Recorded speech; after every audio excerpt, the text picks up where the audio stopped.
In this tutorial, I will show you on how to do the QA tasks for this Indian speech project.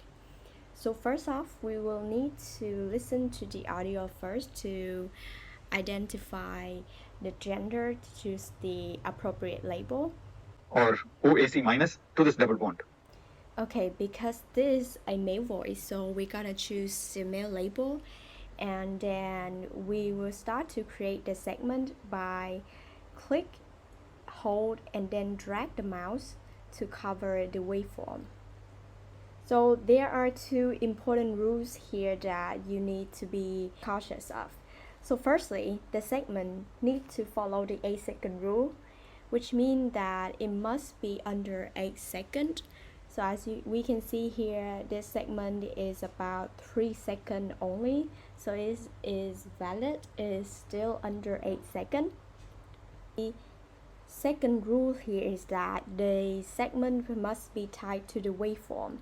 What I mean is that you cannot create segment like this.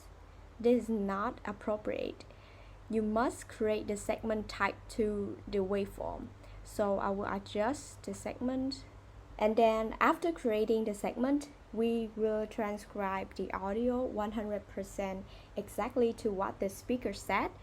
So we will use the script in the right corner here for reference purpose. Or OAC minus to this double bond. So the speaker said or OAC minus to this double bond. So we're gonna stop at this word. And the rule for transcribing spelling is that you need to capital the word with space in between. So this is the correct way to transcribe the spelling. And then we will continue to create the second segment for the rest of the audio. And it's instructive to see that. So the speaker said and, so we're gonna trans the word and here, and we can see a pause here. So we're gonna use the pause type.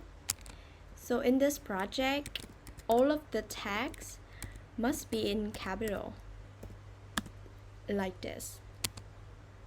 And then we will listen to the whole audio to double check. Or OAC minus to this double bond. And then you will put the appropriate punctuation for each segment if needed. And it's instructive to see that. So after checking everything, you will click the submit or the update button here, and then you will click send to QA. If your audio files appear as true in the QA pool, means that you have successfully submit and complete your file. So if you have any further questions or consideration, please don't hesitate and contact us via email or Telegram for further assistance. So this is also the end of our guideline video.